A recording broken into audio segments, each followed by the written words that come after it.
Фразы и слова, которые нарциссы не воспринимают, эти фразы и слова их выводят из себя, они реагируют на них с таким ярким, высокоинтенсивным эмоциональным отторжением.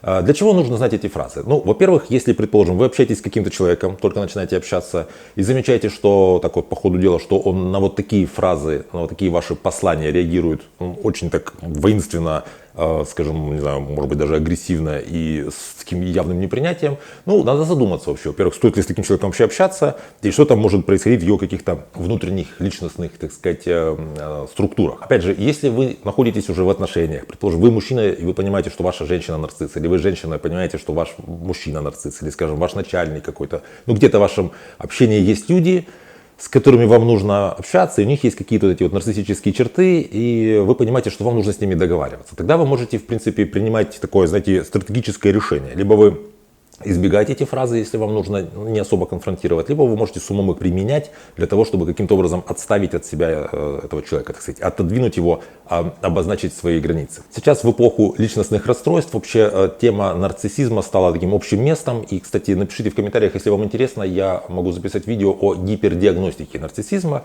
Многие из вас в комментариях даже пишут, вот судя по всем этим критериям, вот так если критично отнестись как-то к себе и к окружающим, то получается, что и я чуть-чуть нарцисс, и все вокруг чуть-чуть нарциссы. Что же здесь в такой ситуации делать? Вот дело в том, что действительно имеет место сейчас гипердиагностика нарциссизма, то есть когда нарциссами называют людей, которые имеют какие-то недостаточные критерии для того, чтобы ими называться, но поскольку какие-то все-таки критерии есть соответствующие, все равно человека называют нарциссом, и это, казалось бы, называют, какая разница, но это может очень серьезно мешать коммуникациям. То есть, если ты воспринимаешь человека как нарцисса изначально по каким-то частичным таким поверхностным чертам, по каким-то очень поверхностным критериям, то тебе сразу очень сложно общаться с человеком, про которого ты знаешь, что, вероятно, от него будет очень много дэмэджа, какого-то, в общем, урона. А этот человек просто с каким-то там нарциссическим налетом легким на фоне, скажем, какой-то шизоидной или общеневротической там личности. Меня зовут Евгений Масеев, я психотерапевт, эксперт по отношениям. Сегодня мы говорим о тех фразах, которые выбешивают просто нарциссов. Просто для того, чтобы вы знали, что это за фразы, чтобы вы знали, как их использовать или не использовать, и что вообще с этим делать. Если вам это интересно, поставьте лайк под видео, подписывайтесь на мой канал, нажимайте на колокольчик, и мы начинаем. Первая штука, на которую нарциссы реагируют очень так остро и, знаете, так с огоньком, мягко говоря, это когда ты ему говоришь доказательно, и желательно еще, конечно, спокойно, что он не прав в чем-то.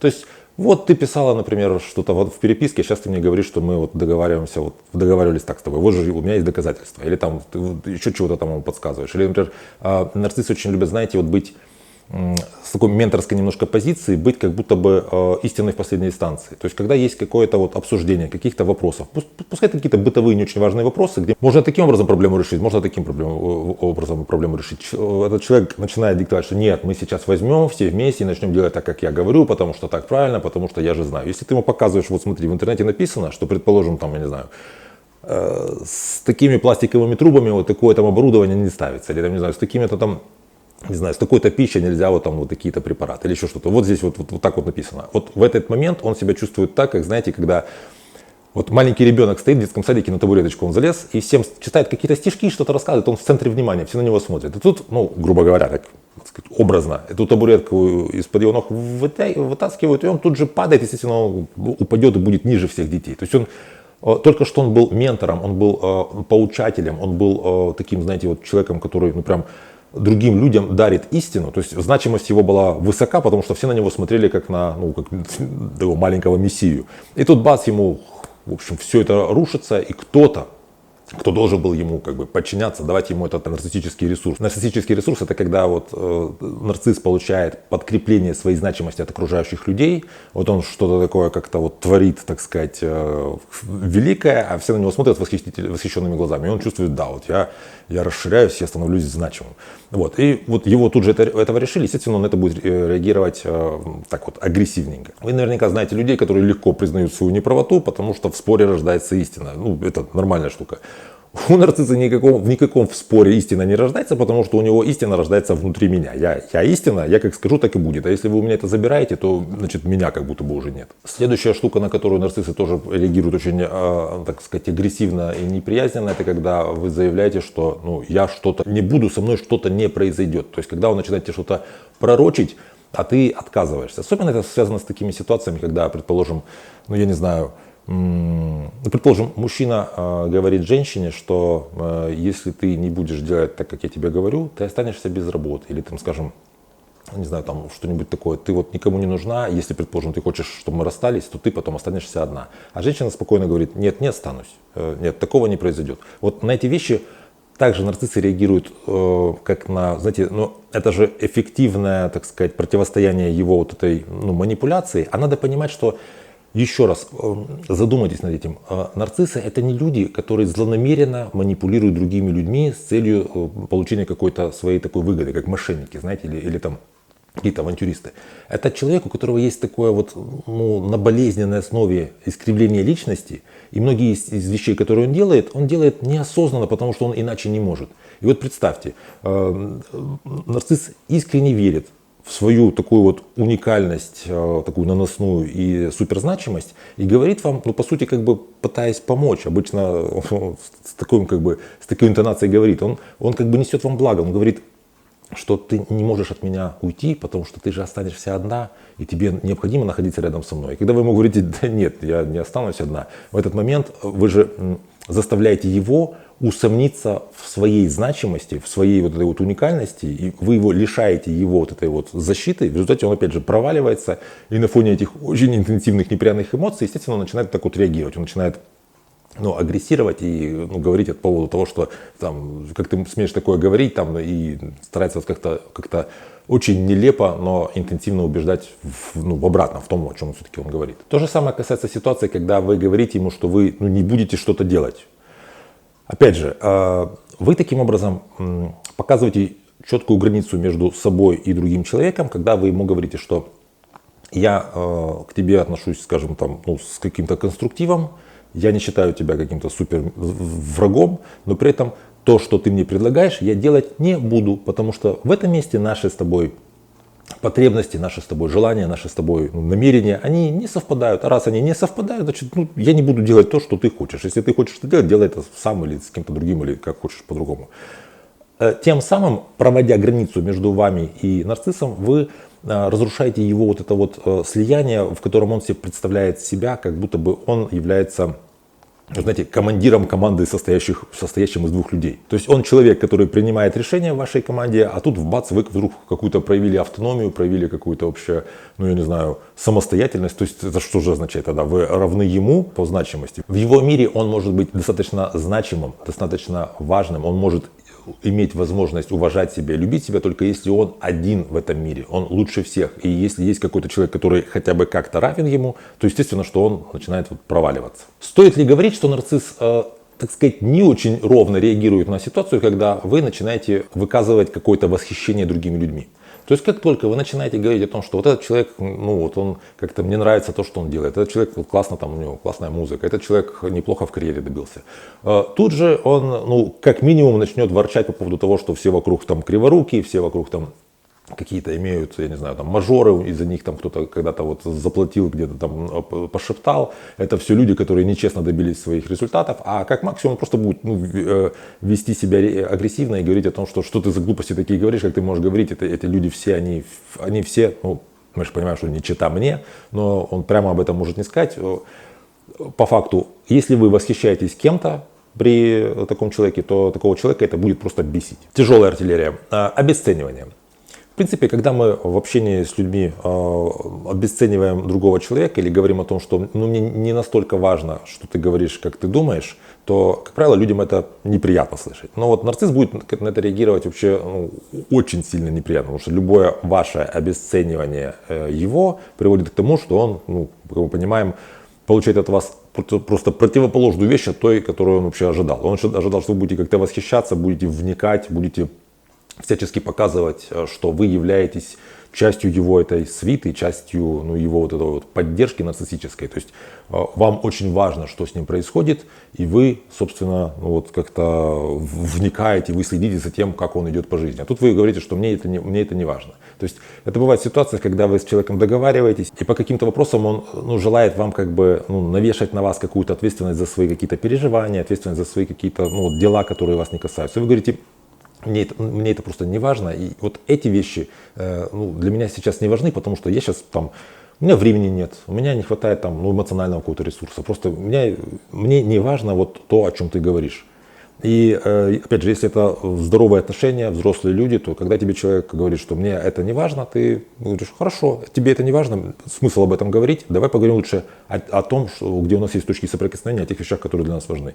Для нарцисса здесь начинается, грубо говоря, там крик, шум, вой, потому что как это может быть не важно, такие основополагающие вещи. То есть, вот, опять же, он будет остро на эту тему реагировать. Ну и следующая штука, это когда вы просто прочерчиваете очень четко границы свои. Например, вот он говорит, что давай сейчас с тобой куда-то пойдем, мы с тобой сейчас будем заниматься, не знаю, пойдем вечером куда-то погуляем, или я хочу, чтобы мы с тобой вместе сейчас занимались какими-то вот делами. Вы говорите, я не могу это сделать.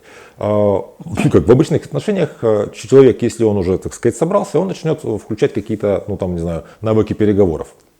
Сейчас не можешь, когда сможешь. А что я могу сделать, чтобы ты сейчас смог или смогла? А как мне, давай как-то договоримся, что-то вот придумаем. Или, например, если ты сейчас не можешь, давай спланируем, когда мы сможем. И в ближайшее время, так сказать, удобное, если это сделаем, и все будет хорошо. Все, вопрос закончен. Для нарцисса не важно, что вы сейчас не можете сделать то, что он вам предлагает. Ему важно, что вы прочертили границу. Вы себе представьте, в его представлении вы находились в таком слиянии, где он от вас получал постоянно вот это подкрепление своей значимости, это так называемый нарциссический ресурс. И тут вдруг оказывается, вы ему заявляете, что между нами есть такая оградка, в оградке есть калитка, и от этой калитки ключ есть и у тебя, и у меня, и со своей стороны я его сейчас прикрыла. В результате, естественно, он начинает просто проваливаться в эту свою черную пустоту, потому что он понимает, что он не всегда имеет доступ к вам. То есть вот он что-то придумал, а вы прямо сейчас, не сходя ни с места, не выполняете его требования, а вроде бы как нужно с ним договариваться. Естественно, у него актуализируется травма отвержения, которая накладывается на его эту нарциссическую травму, и он испытывает очень неприятные эмоции, что может проявляться, собственно, в том, что он будет как-то не вполне, так сказать, спокойно, не вполне тихо реагировать на то, что вы ему говорите, что просто я сейчас не могу. Ну и последняя вещь, она же как бы обобщающая. Нарциссы очень, так сказать, остро реагируют на слово «нет». То есть, если вы ему отказываете в чем угодно, он в этот же момент реагирует достаточно остро.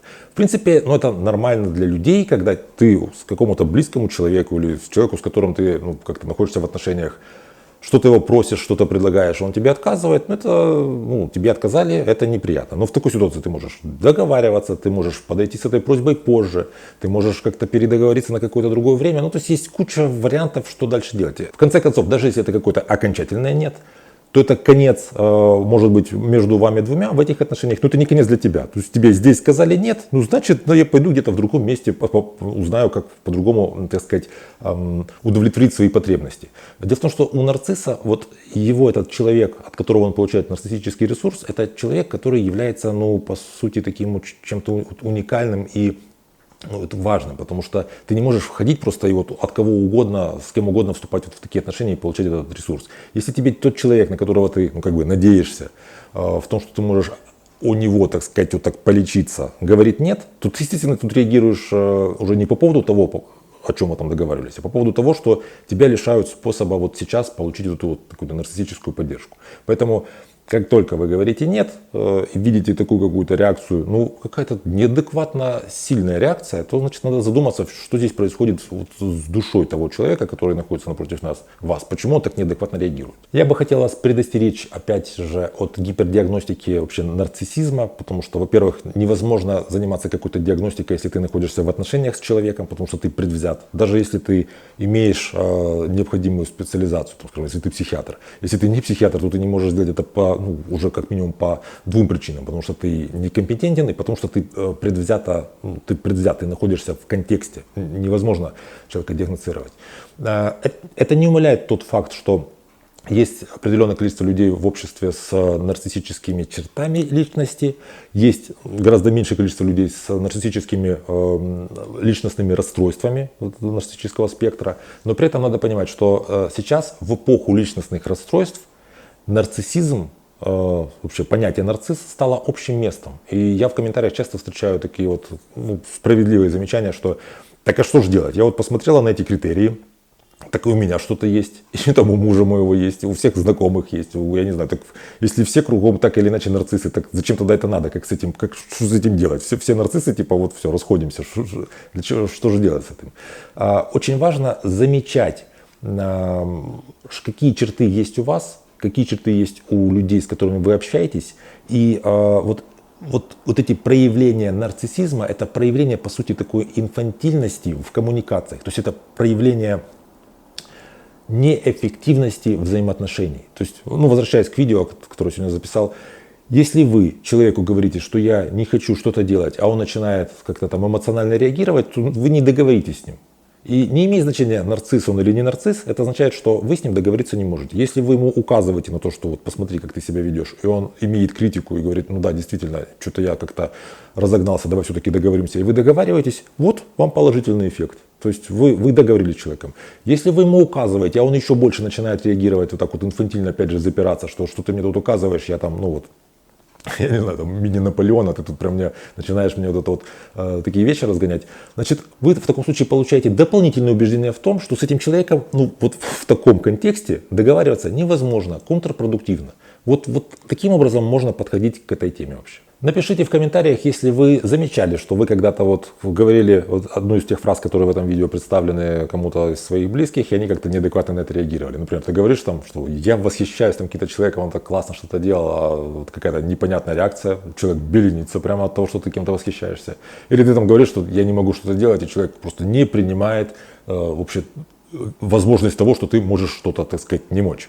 Также напишите, пожалуйста, интересно ли вам услышать видео, посмотреть видео по гипердиагностике нарциссизма. Это ситуация, когда человек по каким-то крайним критериям называется нарциссом, а на самом деле нарциссом он не является, а кем же он является, вот в этом мы в принципе можем разобраться. Эта тема такая, я не знаю, насколько она вообще интересна, она достаточно сложная, поэтому, пожалуйста, мне надо ваше подтверждение, что вам это необходимо. Если необходимо, я запишу эту тему. Если вам это видео понравилось, поставьте лайк, это для меня важно. Я смотрю по количеству лайков, какие видео более актуальны, менее актуальные. Нажимайте на колокольчик, подписывайтесь на мой канал. Берегите себя и своих близких, и до встречи в следующих выпусках.